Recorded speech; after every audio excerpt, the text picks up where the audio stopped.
Assalamualaikum warahmatullahi wabarakatuh. Halo, apa kabar semuanya? Senang bertemu dengan kalian lagi ya. Kali ini kita akan belajar tentang perang Padri. Silahkan dibuka bukunya, buku kalian tentang perang Padri ya. Baik, kita mulai. Selayang pandang tentang perang Padri. Perang Padri ini terjadi di daerah tanah Minangkabau, itu di daerah Sumatera Barat, yaitu perjuangan heroik para ulama untuk menghadapi penjajah Belanda yang licik ya.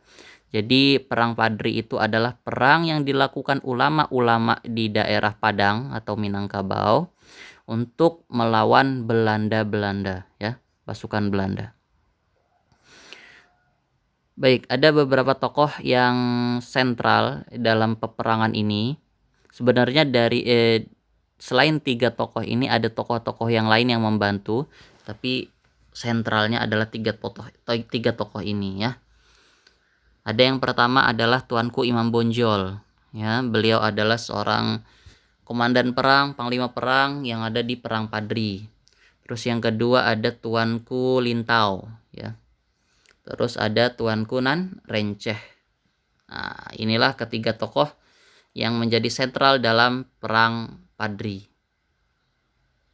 Latar belakang terjadinya perang Padri itu bermula ketika adanya pertentangan antara kaum Padri dan kaum adat. Perlu diketahui, yang namanya kaum Padri itu adalah orang-orang yang biasa pakai sorban, dia biasa pakai pakai jubah dan lain-lain ya. Seperti di gambar itu kayak gitu ilustrasinya ya. Dan mereka ini golongan-golongan ulama ya, golongan-golongan yang mencoba memurnikan ajaran Islam. Dan kaum adat itu adalah orang-orang yang dia orang-orang asli Minangkabau ya, dia masih kental dengan yang namanya nuansa-nuansa adat gitu. Jadi awalnya ini terjadi perang Padri ini bukan dengan Belanda ya, tapi dengan perselisihan antara orang-orang kaum Padri dengan orang-orang kaum adat gitu. Kaum adat berusaha memurnikan ajaran Islam, sedangkan kaum adat adalah golongan yang masih memegang kebiasaan lama ya. Jadi orang-orang Padri itu mencoba memurnikan ajaran Islam. Sedangkan kaum adat itu orang-orang yang mencoba untuk memurnikan kebiasaan lama. Seperti apa memurnikan kebiasaan lama? Seperti sabung ayam ya. Sabung ayam ini kan kalau di ajaran Islam kan haram. Tapi di tradisi orang-orang Minangkabau, orang-orang adat sana, ini masih berlaku gitu. Pada perjalanannya, kaum adat ini merasa kewalahan untuk menghadapi orang-orang kaum Padri. Maka mereka meminta bantuan orang-orang Belanda ya. Dari sinilah Belanda mulai masuk ke dalam ranah peperangan di daerah Minangkabau ya, atau perang Padri. Ini latar belakang terjadinya perang ya. Selanjutnya jalannya perang. Perang Padri terdiri dari beberapa fase, ada 3 fase ya. Jadi tidak serta-merta langsung sekali gitu. Tapi ada 3 fase peperangan. Fase pertama itu adalah awal mula Belanda ikut campur dalam urusan kaum adat ya. Karena tadi kan kaum adat merasa kewalahan dengan orang-orang Padri, mereka meminta bantuan orang Belanda untuk membantu mengalahkan kaum Padri gitu. Diawali dengan apa? Diawali dengan karena kaum Padri ini tidak mau menunggu, jadi mereka menyerang duluan dengan cara menyerang pos-pos pos-pos Belanda dan mencegat patroli-patroli yang ada di Belanda, yang dilakukan Belanda. Sehingga Belanda merasa kewalahan dan mengajukan perjanjian dengan kaum Padri ya. Jadi karena Belanda kewalahan menghadapi kaum Padri, sehingga mereka punya siasat licik untuk melakukan perjanjian damai, ya. Berarti kan secara tidak langsung fase pertama ini dimenangkan oleh kaum Padri, gitu. Itu ya. Namun kemudian hari Belanda sendirilah yang mengingkari perjanjian ini ya dengan melakukan penyerangan kembali. Maka perang kedua terjadi. Nih, perang kedua terjadi. Fase kedua ini terjadi di tahun 1825 sampai 1830. Berarti ini adalah berbarengan dengan perang Diponegoro. Ya. Perang kedua ini bersamaan dengan perlawanan Pangeran Diponegoro di Jawa. Oleh karena itu, Belanda kekuatannya berkurang gitu ya. Kenapa? Karena terbagi menjadi dua, ya.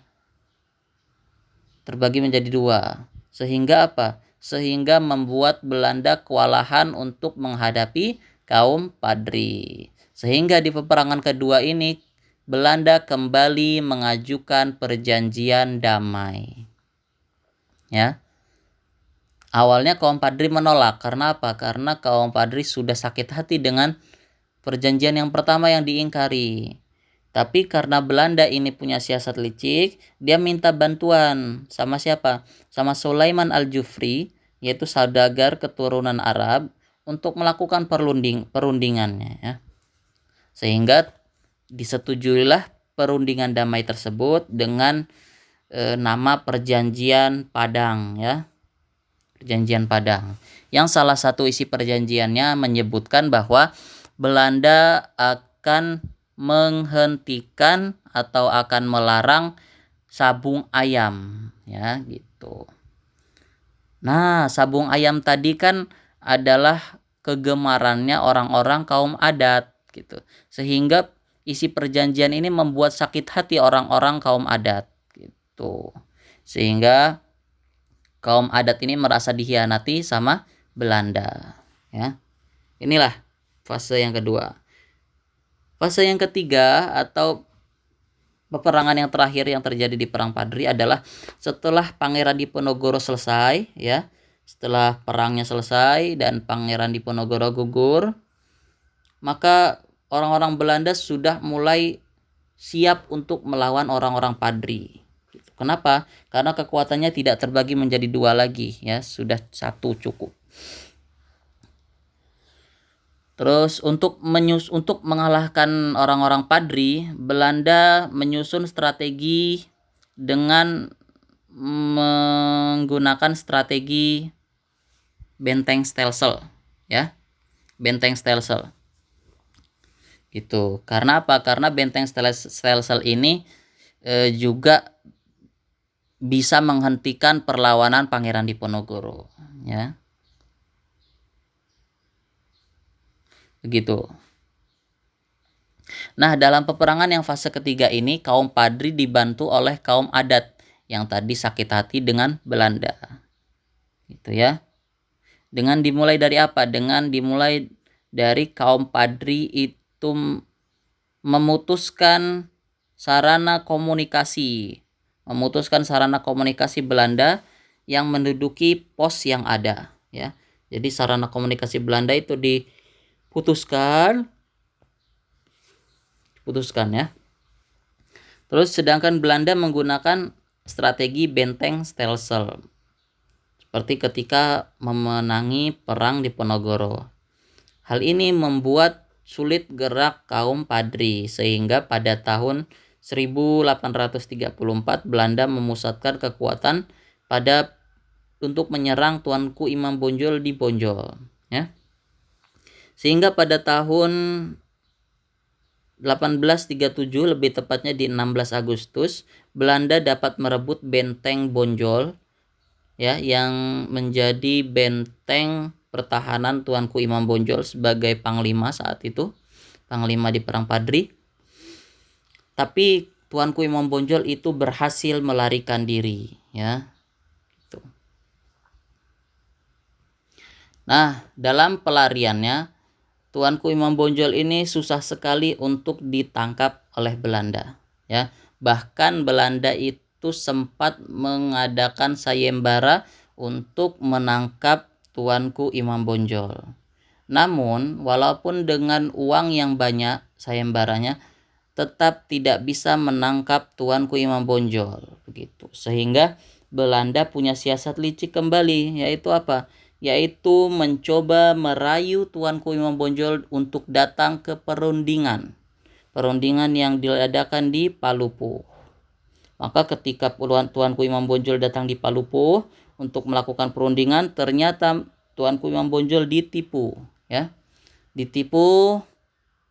Ternyata di sana beliau ditangkap, ya, dan diasingkan. Oke. Ya. Mungkin cukup sampai saat ini, ya, tentang perang Padri. Besok kita lanjutkan tentang perang-perang yang lainnya. Ya.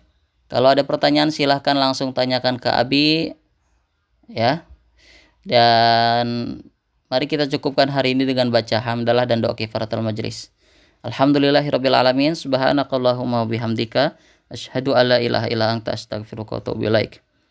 Sekian dari Abi akhiri, wassalamualaikum warahmatullahi wabarakatuh. See you next time. Bye.